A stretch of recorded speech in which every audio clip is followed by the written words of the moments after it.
Amis du scrap, bonjour, bienvenue sur ma chaîne Real Scrap, scrap et jardinage, vous allez comprendre pourquoi.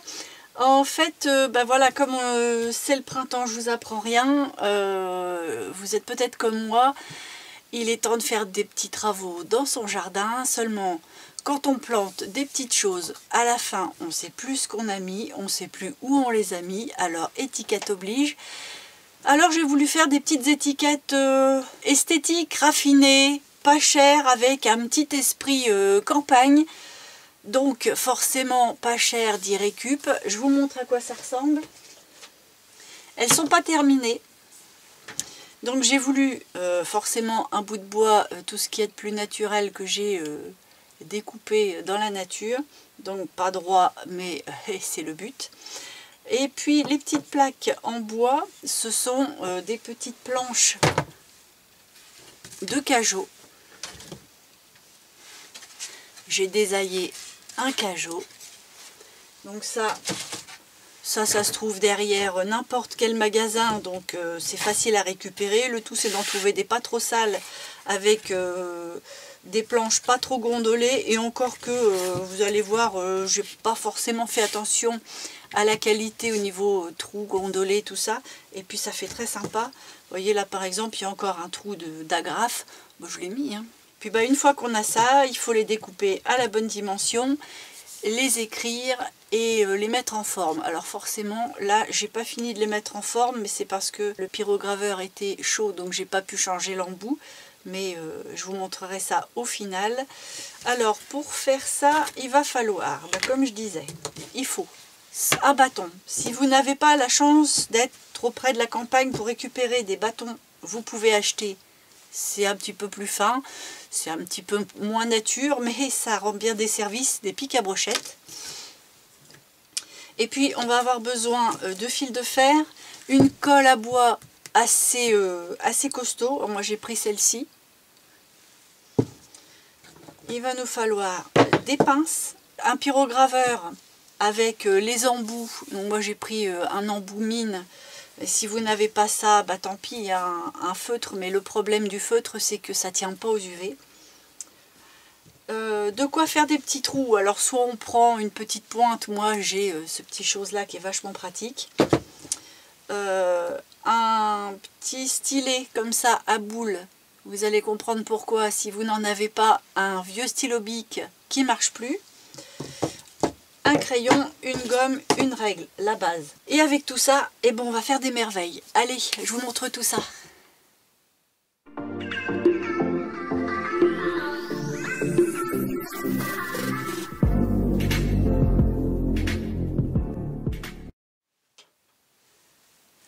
Alors tout d'abord il faut qu'on prenne nos planches une fois qu'on les a désaillées bien proprement. Alors on ne peut pas tirer dessus, hein. En général ça se dépouille, ça va pas du tout.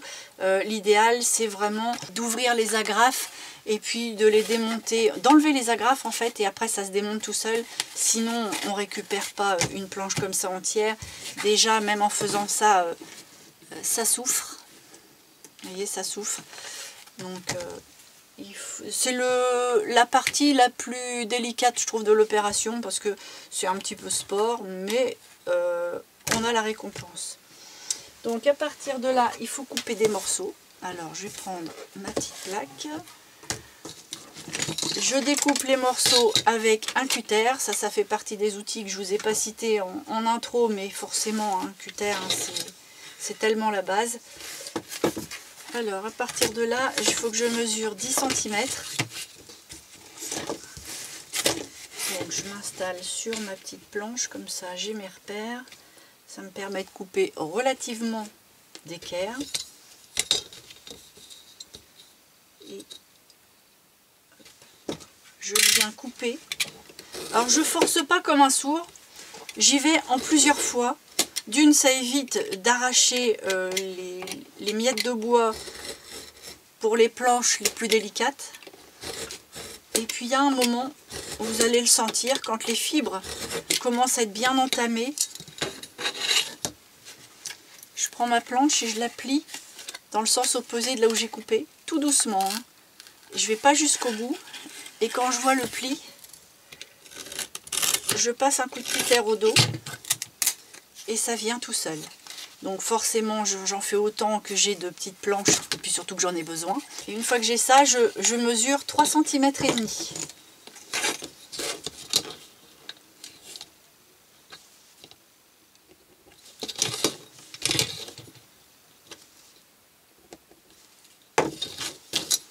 Et pareil, je viens découper.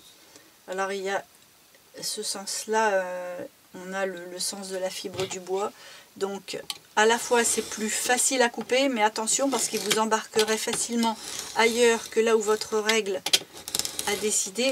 Donc il faut y aller tout doux. Et une fois qu'on a ça, on reprend l'autre si vous avez la chance d'avoir la planche assez large. Et on enlève l'excédent pour en faire deux. Voilà, donc du coup on se retrouve avec ça. Donc moi il m'en fallait tout plein, donc j'ai travaillé un petit peu sans vous, parce que si je les fais toutes, vous allez vous ennuyer. Alors à partir de là, il va falloir les nettoyer un petit peu. Enfin, ce que j'appelle les nettoyer, bah, c'est enlever un peu les miettes, les mettre un peu toutes bien ensemble, bien pareil. Donc je les prends en bloc, c'est plus facile. Et puis je vais venir les frotter contre mon papier de verre. Alors je suis désolée, ça risque de faire un petit peu de bruit parce que ma table résonne, mais je ne peux pas trop faire autrement.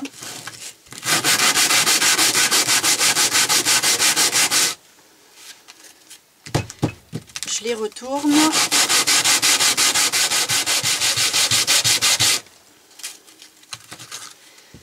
Alors quand je les ai assez bavurés, je les sépare en plus petits tas pour avoir quelque chose de plus précis.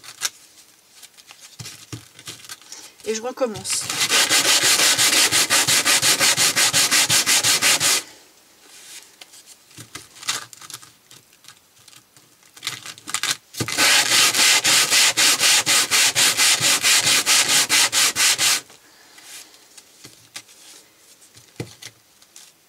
Et bien entendu, je n'oublie pas les côtés.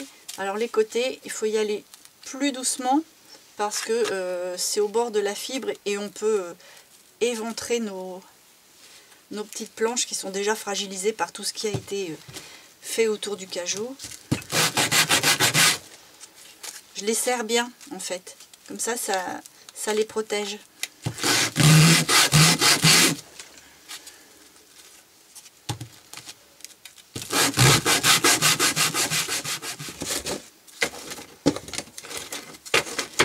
Voilà, une fois que ça c'est fait, on va pouvoir faire un peu de ménage.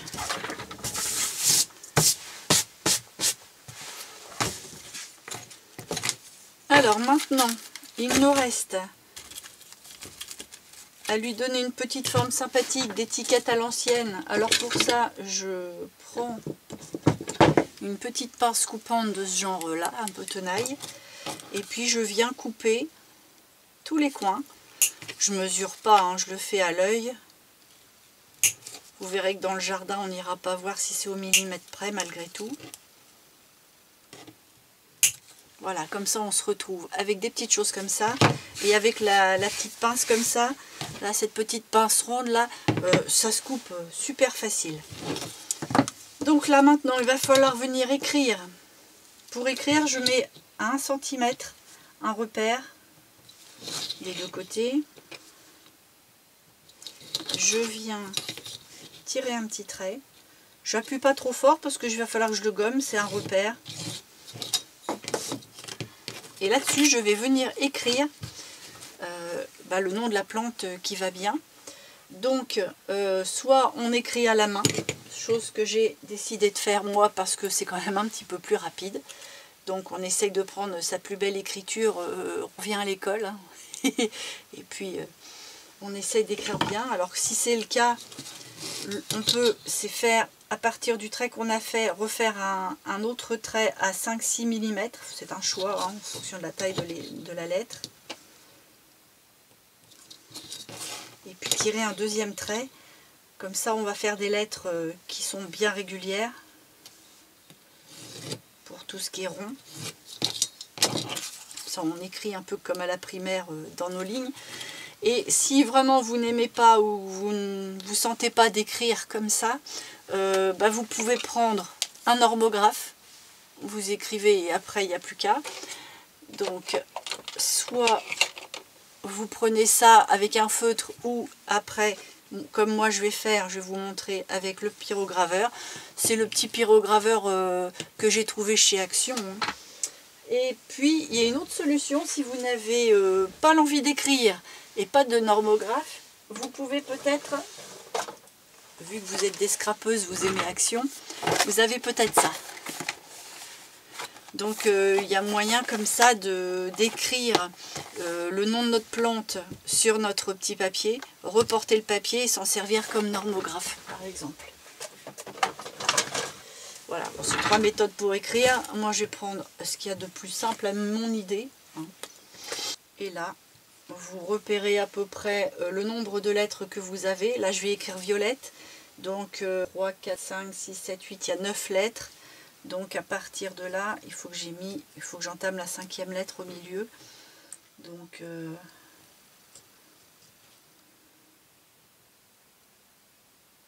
faudrait que ce soit le E qui soit là. Je vais commencer là. De toute façon, comme je le fais au crayon, au début j'appuie pas. Puis j'essaye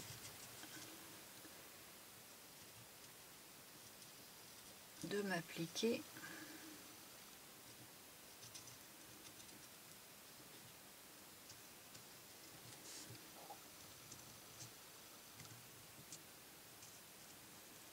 C'est pas de la calligraphie, mais presque. Voilà. Et quand je suis contente, je prends mon petit outil là, à boule ou mon bic qui ne marche plus, et puis je viens réappuyer comme pour enfoncer en fait un peu la fibre du bois. Après ça va guider le pyrograveur et ça va faciliter le travail parce que vous voyez des fois il y a des bosses qui nous empêchent d'aller vraiment où on veut. Et puis je reviens avec le plus petit pour vraiment marquer.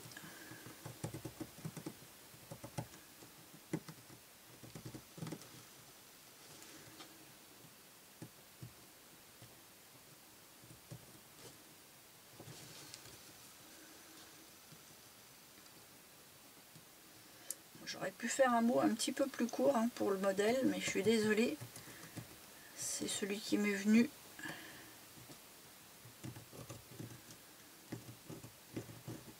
Quand je fais les barres du thé, j'essaye d'être le plus parallèle possible, vu qu'il y en a 2.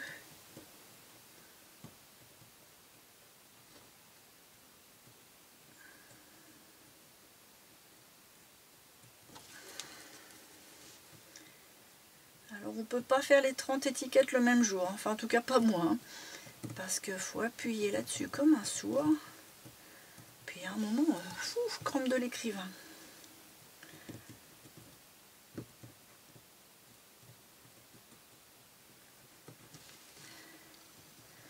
Alors bon, moi j'ai pris l'écriture manuelle, façon un petit peu calligraphie ou plutôt écriture d'école, parce que déjà ça va plus vite, il faut être honnête, mais aussi parce que je trouve que pour le côté un petit peu campagnard, rustique, ça y allait bien. Au début j'avais commencé avec le normographe et puis j'ai trouvé que les lettres elles étaient un petit peu trop stéréotypées, un petit peu trop... on n'est pas à la ville quoi, c'est pour mettre dans le jardin. Voilà, une fois que j'ai appuyé, je sens un petit peu mes lettres. Forcément dans l'entrefaite, j'ai fait chauffer le pyrograveur. Et voilà la bête. J'étais obligée de m'avancer parce que je suis un peu juste en fil. Et j'ai pris cette petite pointe là. C'est la toute petite pointe fine avec un bout arrondi. Parce qu'il y en a une beaucoup plus pointue, mais j'ai peur de piquer le bois et puis que ça m'empêche d'avancer. Alors vous êtes dans le petit coin, mais comme je vous disais, là j'ai un petit peu de mal à filmer ça. Donc, puis je trouve que la prise en main est pas super chouette. Ils auraient pu mettre des fils un peu plus longs. Donc au début, je passe sans appuyer. Donc ça fait juste un petit peu marron. Alors, je vous dis pas que c'est pas un travail de patience, hein, mais au moins ça va résister aux UV. Parce que le nombre d'étiquettes que j'ai pu faire, j'ai essayé tout. J'ai essayé les marqueurs, les bics, même les crayons, les mines graphite. Rien, il n'y a rien qui y fait.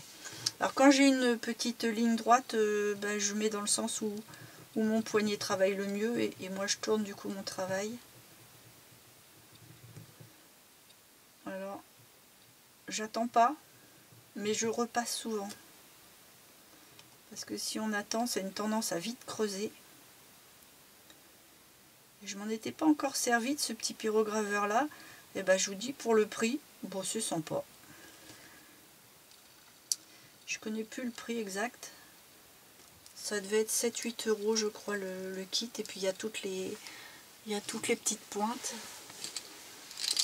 J'ai mis ça dans une petite boîte, hein. C'est pas rangé comme ça, mais hop, il y a tout ça de pointe. Bon, l'argenté, je ne sais pas si elle était dedans, mais en tout cas toutes les pointes couleur dorée, ça fait partie du kit. Et puis alors il y en a une qui m'intrigue, qu'il faudra que je fasse un essai avant, mais voilà, il y a des ronds avec des petits traits. Là, ça a l'air de faire une petite fleur. Et puis il y en a encore un autre qui fait une autre sorte de petit rond avec en effet.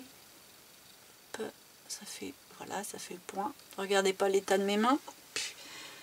J'ai poncé, collé et jardiné en plus. Alors forcément là on oublie un peu le côté manucure. Hein. Ça ira mieux, ça ira mieux. Alors, on va reprendre nos beautés. J'en fais encore un petit peu avec vous. Rassurez-vous, je vais quand même pas aller jusqu'au bout parce que vous allez vous ennuyer. Surtout que c'est en plus dans le petit coin là.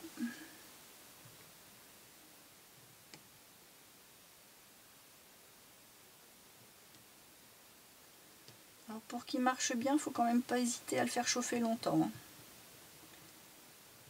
Mais on le sent quand il est prêt. Il y a une odeur qui s'en dégage.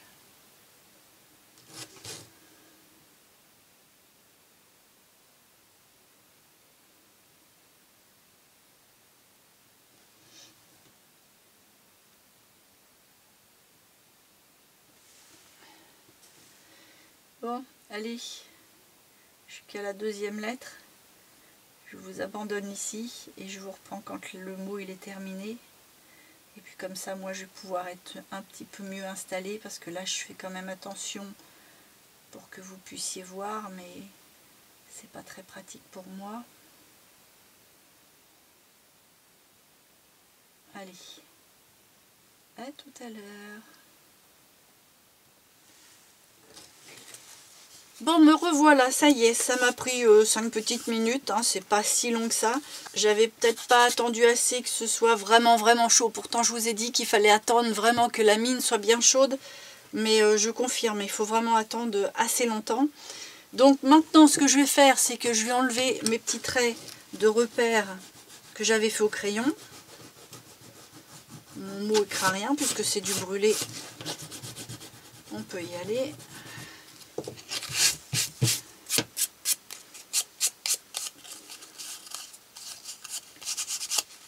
À partir de là, je peaufine un petit peu histoire de ne pas me prendre des écharpes parce que comme je les ai fait tous en même temps, bon bah il y a peut-être des petits oublis, des petites choses. Voilà, ça... quelque chose de fin, hein, parce que sinon on va enlever le travail, ça serait dommage d'avoir pris tant de temps.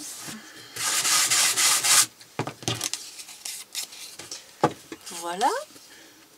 Bon ben maintenant, je vais repérer en gros hein, le milieu. Donc mon milieu, il est à peu près ici. Et je vais faire un trou à peu près 5 mm à gauche et 5 mm à droite. Enfin, c'est à l'envers, mais voilà. Alors là, soit vous prenez une petite mousse et vous piquez une petite pointe, soit vous prenez ce petit chose là, ça c'est génial ce petit truc là. Je sais plus où je l'ai eu celui-là par contre. Je sais plus. Ça fait des tout petits trous de 1 mm, 1 mm et demi. Et ça perce même les canettes et tout pour faire les petits embellissements en métal. C'est génial. Donc hop, je fais un trou. 2 trous. Alors évidemment, hein, il faut que ce soit... qu'on le fasse d'un côté ou de l'autre, c'est pas grave, parce que de toute façon, ça va passer par-dessus. Je prends mon fil de fer. Alors celui-là est un peu raide, mais comme vous voyez, c'est encore de la récup, donc je vais faire avec. C'est tellement de la récup qu'il n'a pas de bout. Bon, ça commence où ce truc-là? Ah, je vois, il est là.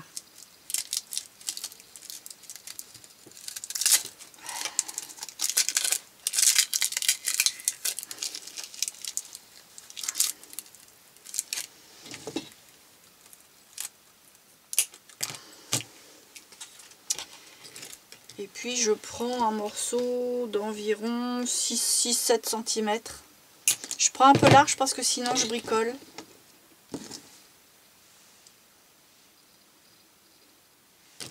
Et puis je viens le passer dans un premier trou. Je l'arrondis un peu parce que c'est un peu de mal à se prêter. En tout cas pour le mien. Je ne sais pas ce que vous aurez choisi comme fil de fer. Je le passe dans l'autre trou. Comme ça, ça va faire comme une sorte de d'agrafe en fait. Hein. Hop.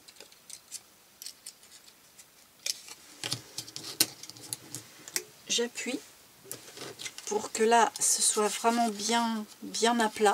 Vous voyez, ça donne un petit truc là.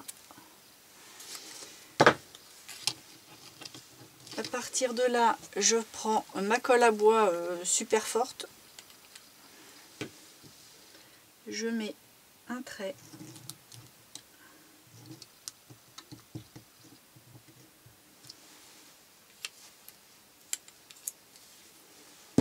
Je prends mon bâton ou ma brochette ou autre chose si vous le souhaitez. Hein. Et puis je viens le placer sans que ça dépasse. Moi je veux pas que ça dépasse. Je sais pas, je trouve pas ça joli sinon. Et puis, alors le plus dur c'est de commencer. Après une fois que c'est parti, on est bon. Je prends les deux et je tournicote.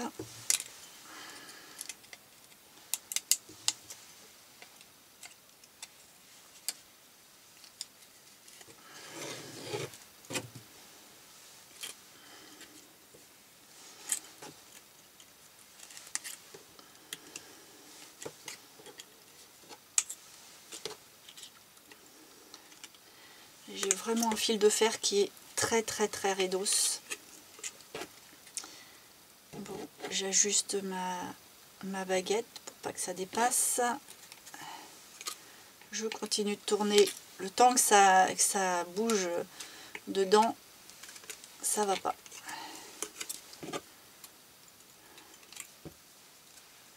Je vais peut-être essayer avec ça, mais il faut pas couper. Oui, ça marche mieux. Beaucoup plus facile, mais beaucoup plus dangereux aussi. Parce que si ça décide de péter, je peux recommencer.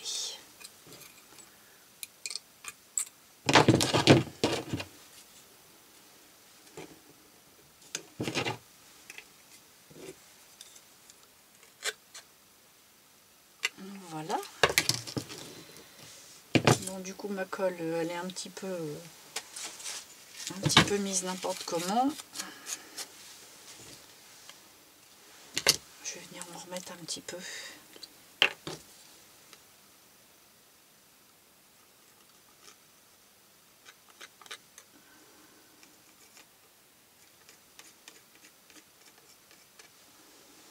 Voilà. Et puis là,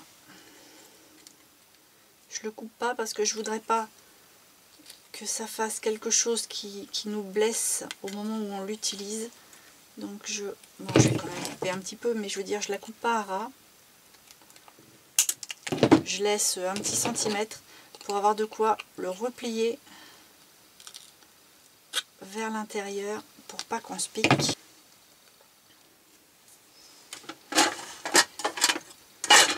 Voilà, donc là c'est maintenu par le fil de fer, mais éventuellement si vous voulez aider un petit peu, voilà, je mets une pince en attendant que la colle sèche, et puis je le laisse tranquille, j'en fais d'autres, et puis quand c'est sec je reviens dessus. Alors pourquoi je reviens dessus? Parce que je voulais tester ces petits ronds. Alors là je sais pas si ça risque de pas être assez refroidi. Je vais l'enlever avec ma pince.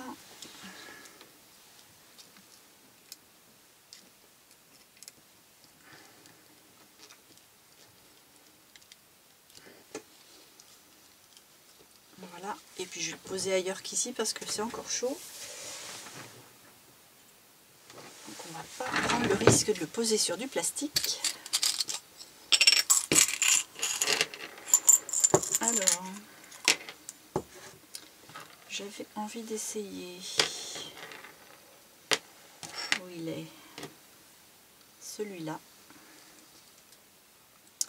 Bon, on va pas toucher l'embout, hein, sinon je vais me brûler. Quoique les mains sont plus à ça près en ce moment, mais bon, on va éviter quand même. Ça serait pas plus mal.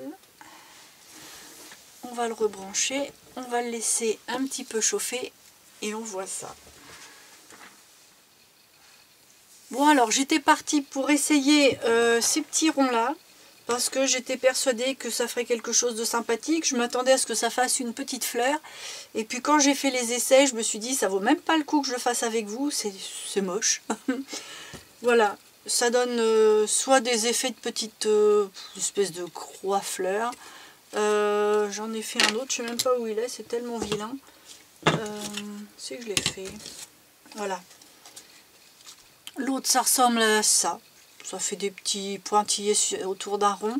Et puis sinon ça fait aussi un rond en petits traits. Je vais vous le montrer de plus près quand même pour que vous vous rendiez compte. Moi je suis pas convaincue, donc j'ai pas voulu continuer là-dessus. Donc du coup ces embouts là, je pense qu'ils me serviront jamais. Enfin à mon avis. Alors bah, j'ai cherché à faire une petite décoration florale, mais toute simple, hein, parce qu'il faut les faire sur 30 à 40 étiquettes, donc il y a un moment on ne peut pas non plus faire que ça. Mais comme je trouvais que juste l'écriture c'était quand même un petit peu tristouné, du coup j'ai fait ça. Voilà. Alors ça donne ça. C'est tout simple à faire, hein. C'est un petit arrondi qui finit avec une boucle, hop, 2 boucles de chaque côté, ça fait une espèce de petite feuille qui descend. Parce qu'il y a un moment, je voulais aussi faire un petit trait à 5-6 mm du bord, comme une ancienne étiquette. Mais quand c'est écrit comme ça, ça va. Mais quand il y a des lettres qui descendent, comme le G d'estragon, ben, je ne peux pas passer. Et comme je voulais faire tout identique, ben, du coup, j'ai lâché l'idée. Mais je pense que je vais les faire toutes avec ces petites feuilles là. C'est simple, mais ça bouche un peu le creux, parce que c'est vrai que là c'est un peu vide. Surtout si je mets une étiquette genre thym, il y a 4 lettres, bah, on va peut-être être content d'avoir quelque chose sur les côtés. Et puis même au premier coup d'œil comme ça fait un peu plus travaillé, c'est plus sympa. Bah, dites-moi ce que vous en pensez, si ça vous plaît, et un petit pouce, hein. Et puis, bah, si vous pensez à d'autres idées pour agrémenter un petit peu ça, pour remplacer aussi ce bâton-là. Mais moi, je voulais quelque chose de vraiment très nature. Donc, c'est pas, je veux pas une tige en fer, je veux pas une baguette rectiligne. Je voulais vraiment un bout de bois. La vidéo est assez courte, hein, mais on n'a pas besoin d'aller plus loin que ça. Bon ben voilà, je vais faire toutes ces petites étiquettes là de mon côté. Et puis bah ça va faire bien joli dans mon jardin. En attendant, n'hésitez pas à vous abonner et à cliquer sur la petite cloche pour être mis au courant de ce qui va arriver. Et moi, il me reste à vous dire à dans une prochaine vidéo.